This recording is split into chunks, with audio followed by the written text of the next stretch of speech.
नमस्कार मित्रों, tackle institute में आप सभी का स्वागत है। आज जो विषय हम पढ़ेंगे वो है भाषा।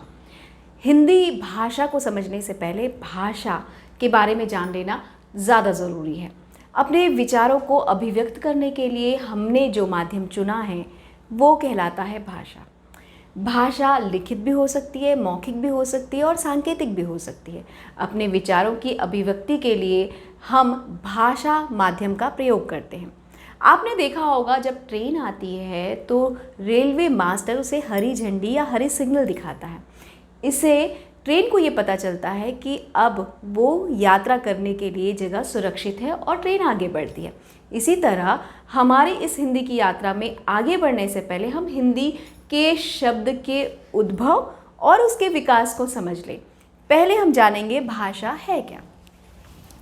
दरअसल विचारों के विनिमय के लिए हमने जिस माध्यम का चयन किया वो कहलाई भाषा।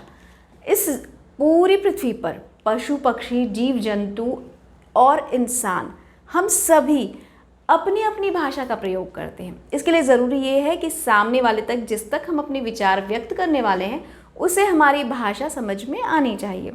भाषा इस शब्द की उत्पत्ति हुई है संस्कृत के भाष शब्द से। दरअसल ये भाष शब्द का अर्थ होता है कहना, अपने विचारों की अभिव्यक्ति। जब हम किसी बात को कहकर या संबोधित करके लिखते या बोलते हैं तो उसे हम भाषा कहते हैं। अब भाषा जो कि संस्कृत से आई है, तो हम ये जान लें कि भारत में संस्कृत का प्रचलन जो है वो बहुत ही प्राचीन समय से रहा है। ऐसा माना जाता है कि 3500 वर्ष पूर्व इतिहास है संस्कृत भाषा का।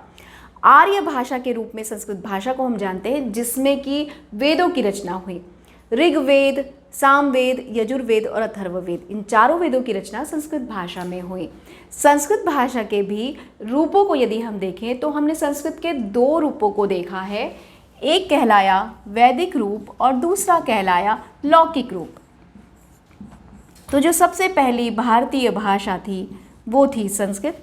इससे पहले कि मैं संस्कृत भाषा के बारे में आपको बताऊं, पहले हम ये जान लें कि भाषा का इतिहास जो हम पढ़ेंगे वो हम किस आधार पर पढ़ेंगे। पहले हम पढ़ेंगे प्राचीन आर्य भाषा, फिर हम पढ़ेंगे मध्यकालीन आर्य भाषा और फिर आधुनिक आर्य भाषा। इस तरह से हम हिंदी की उत्पत्ति तक पहुँचेंगे। तो मैं बात कर रही थी संस्कृत की। तो संस्कृत भाषा 2 भागों में विभाजित है। पहली भाषा कहलाती है वैदिक संस्कृत और दूसरा भाग इसका कहलाया लौकिक संस्कृत।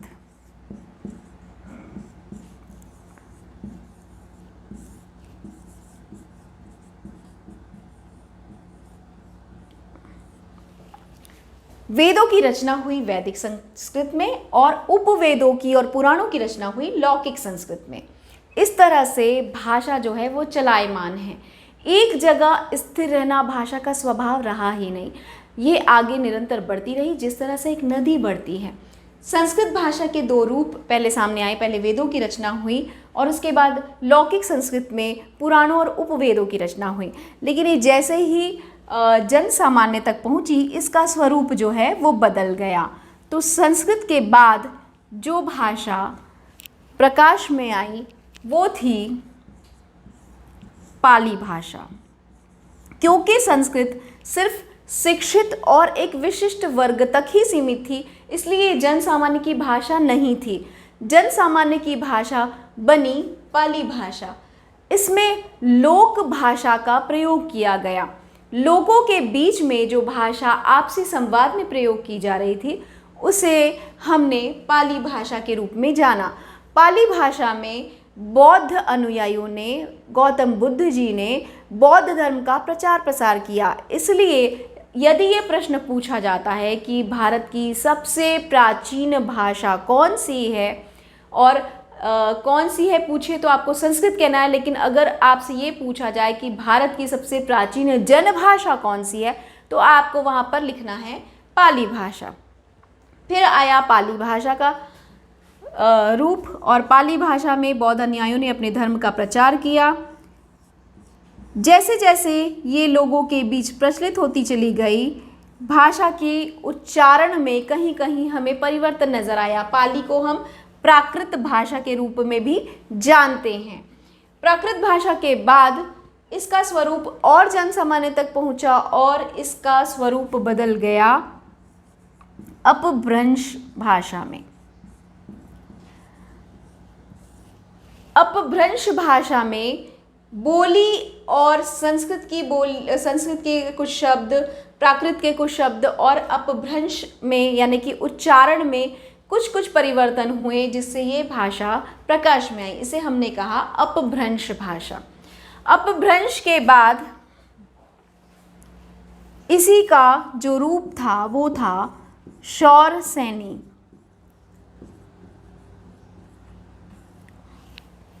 शौरसेनी से ही हिंदी का उद्भव हुआ है और यहीं से हिंदी भाषा का विकास प्रारंभ होता है।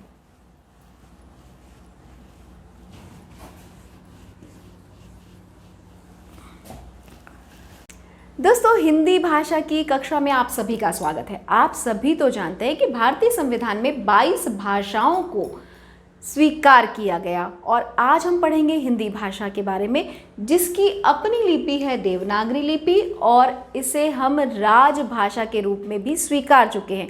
भारतीय संविधान में इसे राजभाषा का दर्जा भी मिला हुआ है। तो हिंदी भाषा में आज जो हम पढ़ेंगे वो है वर्ण।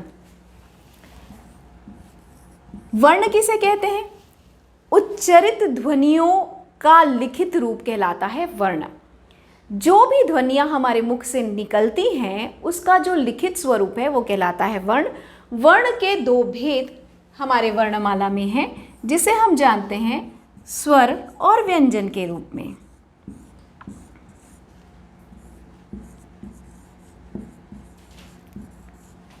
स्वर वर्ण वो वर्ण होते हैं जो स्वतंत्र रूप से उच्चरित किए जाते हैं। तो ऐसे वर्ण जिनके उच्चारण में हमें किसी अन्य वर्णों की सहायता की आवश्यकता नहीं होती या उसकी उपस्थिति हमें महसूस नहीं होती, उसे हम स्वर वर्ण कहते हैं। अब हम स्वर वर्ण को देख लें। स्वर के भी 3 रूप हैं। पहला रूप कहलाता है ह्रस्व स्वर, दूसरा कहलाता है दीर्घ स्वर और तीसरा रूप कहलाता है प्लुत स्वर।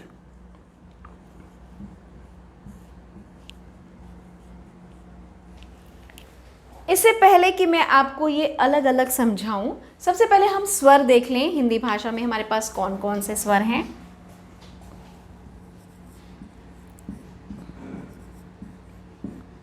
अ, आ, ई, उ, री, ए, ओ, अंग, आहा। हमारे हिंदी वर्णमाला में स्वर की संख्या है 11। अब ये स्वर कौन कौन से हैं? 1 2 3 4 5 6 7 8 9 10 11। इसे मैंने अंडरलाइन क्यों किया है ये मैं आपको आगे बताऊंगी। ये 11 स्वर हैं जिसे हमने स्वर की संज्ञा दी है। ह्रस्व स्वर वे स्वर कहलाते हैं दोस्तों जिनके उच्चारण में हमें मुख से कम ध्वनि निकालनी होती है या कम ऊर्जा लगानी होती है। ऐसे स्वरों को हम कहते हैं ह्रस्व स्वर। ऐसे स्वर कौन कौन से हैं? अ, ई, उ और री। दीर्घ स्वर में हम उन स्वरों को लेते हैं जिसमें हमें मुख से ह्रस्व स्वर से दुगनी ऊर्जा लगानी होती है, यानी ह्रस्व स्वर के उच्चारण से अधिक ऊर्जा हमें लगानी होती है, उसे हम दीर्घ स्वर कहते हैं। ऐसे स्वर हैं आ, ई, उ, ए, ओ, ये हैं दीर्घ स्वर। प्लुत स्वर का भी हमें कहीं कहीं पर अध्ययन करने को मिलता है। ये स्वर हैं ये वो स्वर हैं जिनके उच्चारण में हमें 3 गुना अधिक ध्वनि का प्रयोग करना होता है। आपने संस्कृत के कुछ शब्द हिंदी में देखे होंगे जिसमें इसका प्रयोग हमें इस तरह से दिखाई देता है, ओम। अगर हम इस तरह से उच्चारण करते हैं तो ये हमें ये चिन्ह दिखाई देता है जहाँ पर हमें ओ का उच्चारण करना है, लेकिन वहाँ पे ध्वनि जो है वो 3 गुना अधिक समय तक हमें उच्चारित सुनाई देगी। इसे हम प्लुत स्वर कहते हैं। तो ये है स्वर। अब हम देखते हैं व्यंजन वर्ण को।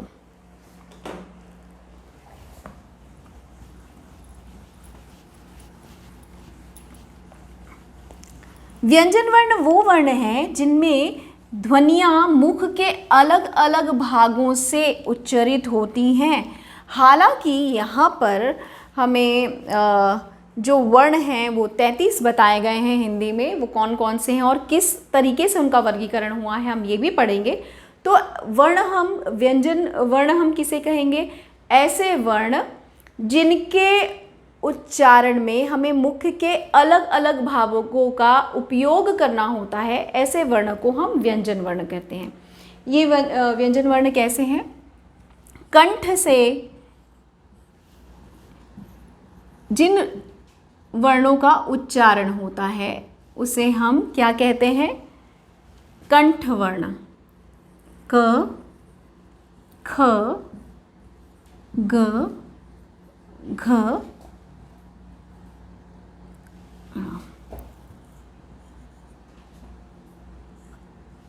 ये लिख लीजिए, क, ख, ग, घ, अण।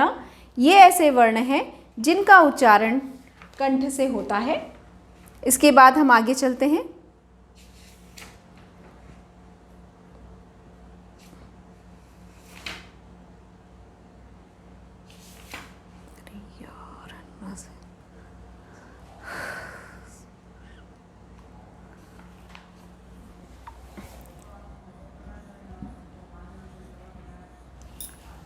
तालु से जिन वर्णों का उच्चारण होता है वो कहलाते हैं तालव्य वर्ण या तालु वर्ण। ठीक है, तालव्य वर्ण कौन कौन से हैं? च, छ, ज, झ, इय। ये है तालव्य वर्ण।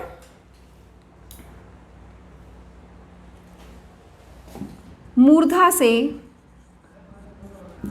जिन वर्णों का उच्चारण होता है ट, ठ, ड, ढ, अण, ये मूर्धा वाले वर्ण हैं। अब ऐसे वर्ण जिनसे दांत से जब जीभ टकराती है तब इनका उच्चारण होता है त, थ, द, ध, न। ओष्ठव्य वर्ण देख लेते हैं।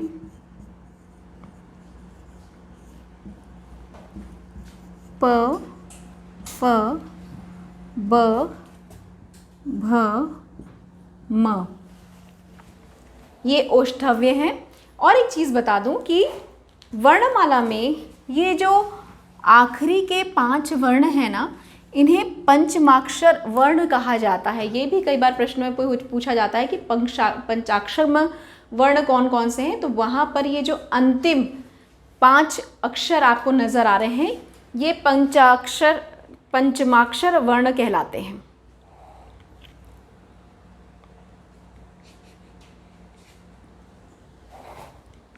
अब इतना देखने के बाद हम देखेंगे अंतस्थ व्यंजन। जब वर्ण के उच्चारण के लिए हमको अंदर से ध्वनि निकालनी होती है तो हम उसे अंतस्थ व्यंजन वर्ण कहते हैं। ये कौन कौन से हैं? य, र, ल, व। आप साथ साथ नोट करते चलिए।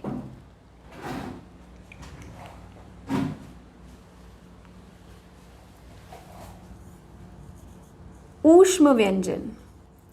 ऊष्म व्यंजन वर्ण वो वर्ण कहलाते हैं दोस्तों जिसमें हमारी ध्वनि के साथ साथ ऊष्मा का भी प्रवाह होता है। ये वर्ण है श, स, श, ह। ये ऊष्म व्यंजन है।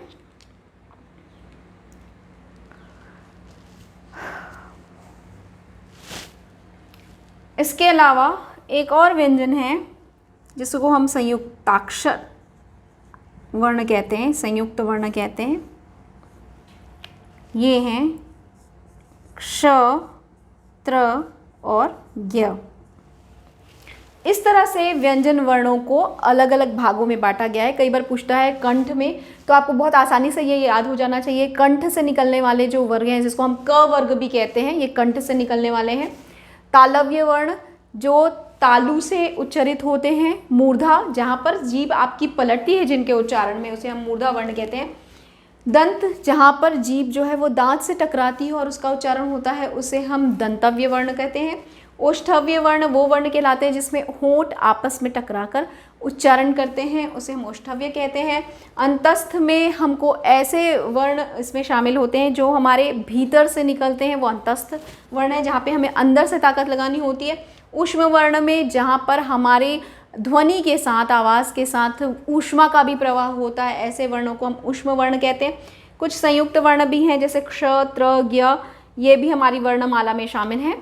तो ये हमारे व्यंजन हैं जो हमारे साथ हैं। इसके अलावा मैंने आपको स्वर में भी बताया था कि मैंने दो चीज़ों को अलग किया था, उसे अनुनासिक और अनुस्वार जो हम कहते हैं।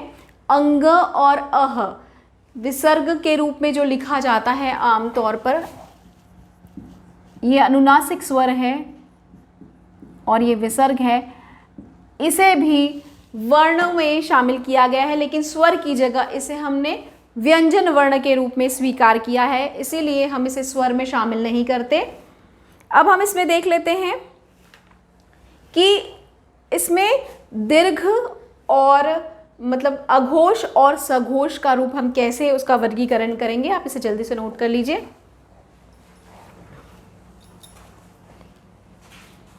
अघोष और सघोष देख लेते हैं। जब भी पूछता है कि अघोष वर्ण और सघोष वर्ण की पहचान कैसे करेंगे, तो अघोष वर्ण प्रत्येक वर्ग के शुरू के दो वर्ण को, यानी कि क से लेके प तक के वर्ग में से प्रत्येक वर्ण के शुरू के जो दो वर्ण हैं ये अघोष वर्ण कहलाएंगे, और बाद के जो तीन वर्ण होंगे ये क्या कहलाएंगे, सघोष वर्ण कहलाएंगे।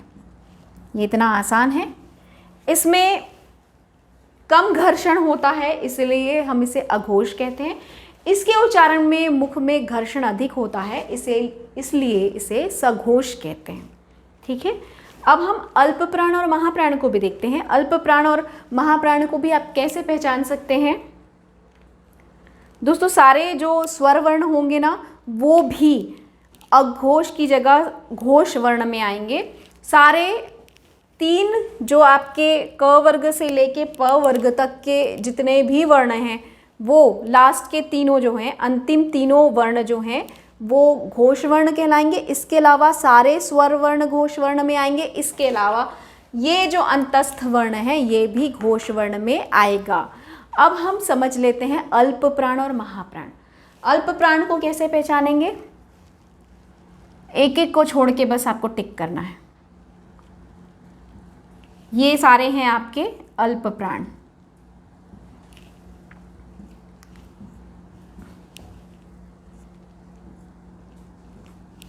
और बाकी सारे जो बीच बीच के वर्ण आपको नजर आ रहे हैं ये हैं महाप्राण। समझ में आया? अघोष, सघोष और अल्प प्राण और महाप्राण हम देख रहे हैं। इस तरह से आप स्वर और व्यंजन का वर्गीकरण कर सकते हैं। एक बार फिर से बता दूं, क से लेके ओष्ठव्य तक आपको याद रखना है। क वर्ग, च वर्ग, ट वर्ग, त वर्ग, प वर्ग, इन वर्गों को आपको अच्छे से याद रखना है। यहाँ पर शुरू के दो वर्णों को यदि आप छोड़ देंगे तो ये जो दो वर्ण हैं ये अघोष वर्ण है, पीछे के तीनों वर्ण सघोष वर्ण में है। प्लस हमें अंतस्थ वर्ण को भी ध्यान रखना है, अंतस्थ वर्ण भी घोष वर्ण का ही हिस्सा है। इसके अलावा जितने भी स्वर वर्ण हैं वो भी घोष वर्ण में आते हैं। अब अगर हम ये कहें कि अल्प प्राण और महाप्राण क्या होते हैं, जिसमें अल्प समय लगता है वो अल्प प्राण, जिसमें अधिक समय लगता है वो महाप्राण होते हैं। तो अल्प प्राण के लिए हमको क्या करना है, एक एक वर्ण को छोड़ देना है। इस तरह से हम अल्प प्राण और महाप्राण वर्णों की पहचान कर सकते हैं। इस तरह से आप इनको विभक्त कर सकते हैं। मैं आशा करती हूँ कि हिंदी वर्णमाला आपको सही तरीके से समझ में आ गई होगी। दोस्तों, वर्ण के बाद अब हम देखेंगे शब्दों को। शब्द क्या होते हैं? अपने मनोभावों को हम अभिव्यक्त करते हैं दैनिक जीवन में शब्दों के माध्यम से। वर्णों का जो सार्थक समूह है, जिसका अपना अर्थ होता है, उसे हम शब्द कहते हैं। वर्णों के दो या दो से अधिक वर्णों के मेल से बनने वाले सार्थक समूह को हम शब्द कहते हैं और इसका अपना एक अर्थ होता है। स्रोतों के आधार पर सबसे पहले हम इसका वर्गीकरण देखेंगे।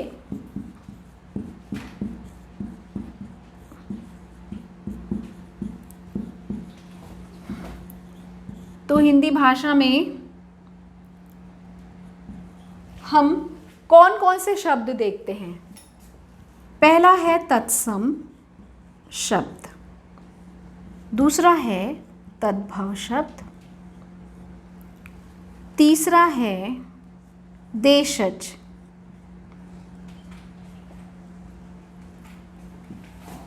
फिर है विदेशी और फिर संकर शब्द। एक एक करके समझते हैं। तत्सम शब्द वे शब्द थे जो संस्कृत भाषा से जैसे थे वैसे ही उसी रूप में स्वीकार कर लिए गए। उन शब्दों को हमने तत्सम शब्द कहा।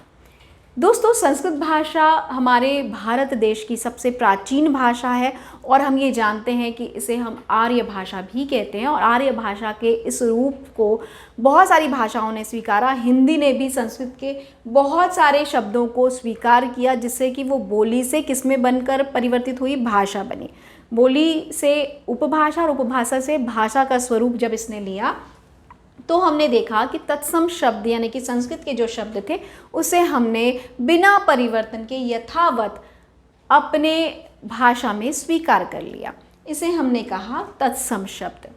तद्भव शब्द वे शब्द कहलाते हैं जहाँ पर इन तत्सम शब्दों के उच्चारण में उसका स्वरूप बदल गया। उन शब्दों को हमने तद्भव शब्द कहा। आम बोलचाल की भाषा में हमने संस्कृत की भाषा के बहुत सारे स्वरूप को बोलचाल में परिवर्तित किया, क्योंकि भारत एक ऐसा देश है जहाँ पे विभिन्न भाषा भाषीय लोग रहते हैं। अलग अलग भाषाओं का उच्चारण, अलग अलग बोलियों का उच्चारण होता है। तो हमने देखा कि तत्सम शब्दों के बहुत सारे शब्द उच्चारण में परिवर्तित होते चले गए और ये शब्द कहलाए तद्भव शब्द। इन शब्दों को भी हमने हिंदी भाषा में यथावत स्वीकार किया और तत्सम से तद्भव शब्द में बदला और तद्भव शब्दों को भी हमने हिंदी में स्वीकार किया। फिर आए देशज शब्द। देशज शब्द वे शब्द हैं जो कि देशी लोगों के बीच बोले जाते हैं। आम लोगों के बीच भारत देश में प्रचलित बोलियों के माध्यम से जो शब्द हम तक पहुँचे वो कहलाए देशज शब्द। फिर आते हैं हम विदेशी शब्दों के बारे में। विदेशियों का जब भारत में आगमन हुआ तो उनके साथ साथ उनकी भाषा भी आई और उन्होंने अपनी भाषाओं को भी विस्तार दिया। जब वे हमसे बात करते थे तो जिस तरह की भाषा का वे प्रयोग कर रहे थे वो हमारी दैनिक जीवन का हिस्सा बनता चला गया और हमने कुछ शब्दों को, विदेशी शब्दों को वैसे ही स्वीकार कर लिया हिंदी भाषा में। ऐसे शब्दों को हमने कहा विदेशी शब्द। उसके बाद आती है बारी संकर भाषा की। तो संकर भाषा वो भाषा है जिसमें हम शब्दों के दो रूपों का मिश्रण देखते हैं, यानी कि दो अलग अलग भाषाओं के वर्ण को, शब्दों को आपस में जोड़ा गया। और ऐसे शब्द जैसे रेल अंग्रेज़ी शब्द है, गाड़ी उर्दू शब्द है और रेल गाड़ी मिलकर एक नया शब्द बना, तो रेलगाड़ी जो है वो संकर शब्द कहलाया। तो ये स्रोतों के आधार पर हमने शब्दों का वर्गीकरण देखा। अब हम देखेंगे रचना के आधार पर वर्गीकरण। नोट कर लीजिए।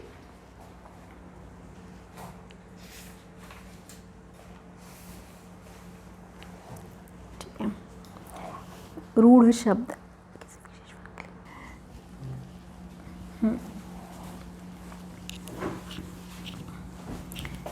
अब हम देखेंगे रचना के आधार पर। शब्दों का वर्गीकरण। तो रचना के आधार पर यदि हम शब्दों को वर्गीकृत करें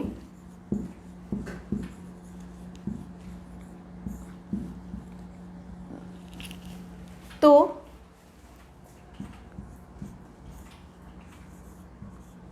रूढ़ शब्द,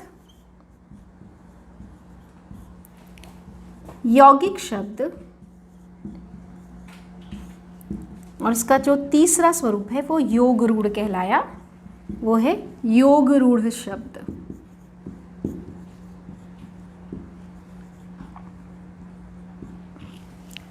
मित्रों, रूढ़ शब्द वे शब्द हैं रचना के आधार पर जो कि एक निश्चित विशेष वर्ग के लिए सुनिश्चित कर लिए गए, जिनको सुनकर हमें दिमाग पे वही छवि नजर आती है, वो रूढ़ शब्द कहलाए। यौगिक शब्द वे शब्द थे जिसमें दो अलग अलग शब्दों का आपस में मेल हुआ और उसने एक नए शब्द को जन्म दिया, वो कहलाए यौगिक शब्द। योग रूढ़ शब्द में रूढ़ शब्द और यौगिक शब्द दोनों का मेल दिखाई देता है। इसके उदाहरण देख लेते हैं।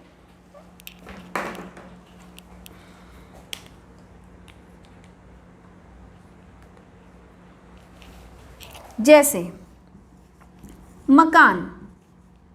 मकान बोलने से एक छवि आपकी निर्मित हो जाती है, एक तरह की आकृति आपके दिमाग में आती है, ये रूढ़ शब्द है। ठीक। लड़का, इससे भी आपको एक छवि नजर आएगी और ये जो है ये भी रूढ़ शब्द का ही एक स्वरूप है। यौगिक शब्द में इसका उदाहरण है चिकित्सा, ये एक और आलय। ये दो अलग अलग वर्ण आपस में मिलकर एक नया शब्द इजाद करते हैं, एक नए शब्द का निर्माण कहलाते हैं। ये कहलाया चिकित्सालय।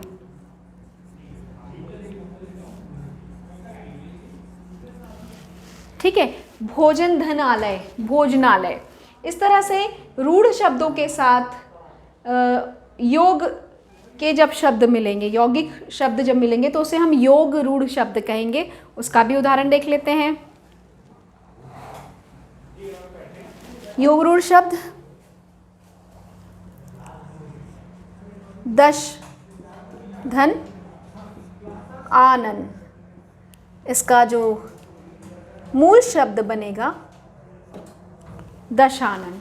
गज धन आनन, इसका जो मूल शब्द बनेगा वो गजानन। इस तरह से रचना के आधार पर शब्दों का वर्गीकरण तीन भागों में किया गया। एक कहलाया रूढ़ शब्द, दूसरा कहलाया यौगिक शब्द, तीसरा कहलाया योग रूढ़ शब्द। अब हम प्रयोग के आधार पर शब्दों का वर्गीकरण देखेंगे। आप इसे नोट कर लीजिए।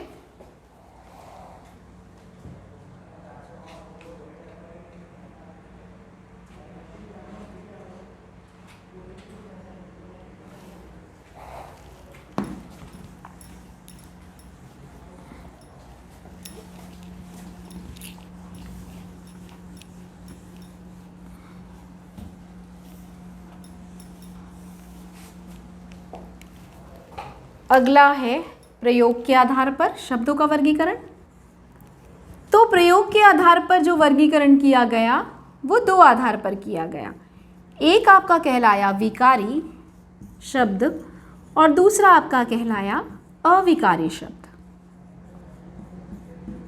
इन्हें कैसे पहचानेंगे? दोस्तों, विकारी शब्द वो है जहां पर लिंग, वचन और कारक में कहीं पर भी उनके उच्चारण में परिवर्तन जो है वो आपको नज़र आता है तो उसे आप विकारी शब्द कहेंगे। पर जहाँ पर आपको लिंग, वचन और कारक के कारण परिवर्तन शब्दों में नज़र नहीं आता उसे हम क्या कहेंगे? अविकारी शब्द। इसको उदाहरण से समझते हैं।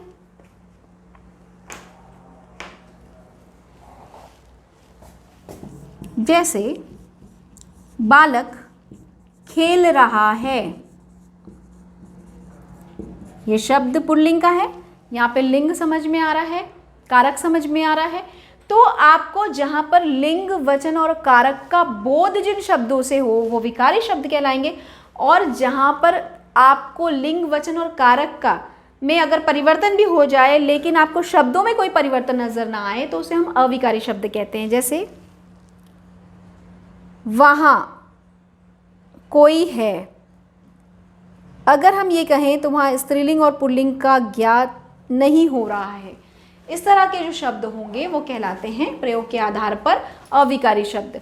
तो इस तरह से शब्दों का वर्गीकरण हमने देखा रचना के आधार पर और आपके स्रोत के आधार पर और प्रयोग के आधार पर। नोट कर लीजिए।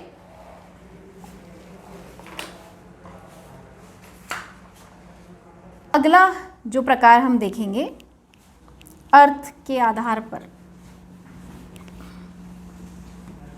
अर्थ के आधार पर शब्दों के प्रकार।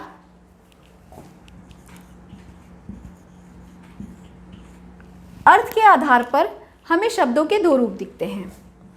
एक कहलाता है सार्थक शब्द, यानी कि जिसमें अर्थ जुड़ा हो, और एक है निरर्थक शब्द जिसका कोई अर्थ ही ना हो, उसे हम निरर्थक शब्द कहते हैं। सार्थक शब्दों को भी 4 भागों में बांटा गया है। ऐसे शब्द जिनका केवल एक ही अर्थ होता है वो एकार्थी कहलाते हैं। ऐसे शब्द जिनका केवल एक ही अर्थ हो वो कहलाते हैं एकार्थी। एक से अधिक जिन शब्दों के अर्थ निकलते हों वो कहलाते हैं अनेकार्थी।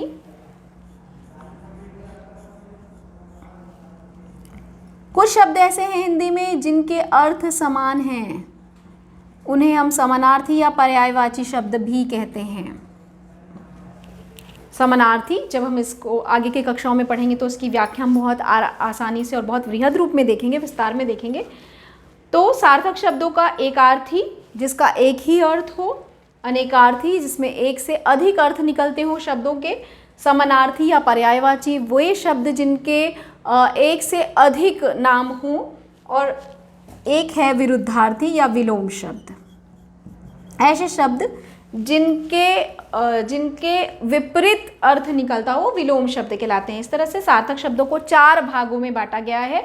विरुद्धार्थी शब्द भी हम इसे कहते हैं। निरर्थक शब्द वे शब्द हैं जिनका कोई अर्थ नहीं निकलता। आम तौर पर दैनिक दिनचर्या में, आपसी बातचीत में हम कुछ ऐसे शब्दों का भी प्रयोग कोड वर्ड के रूप में करते हैं जिनका कोई अर्थ नहीं निकलता, लेकिन उसका प्रयोग हम करते हैं, वो कहलाते हैं निरर्थक शब्द। तो इस तरह से शब्दों का वर्गीकरण हमने 4 रूप में देखा, स्रोतों के आधार पर, रचना के आधार पर, अर्थ के आधार पर और प्रयोग के आधार पर। तो आज की कक्षा में बस इतना ही। अगली कक्षा में हम और विस्तार से पढ़ेंगे। नोट कर लीजिए।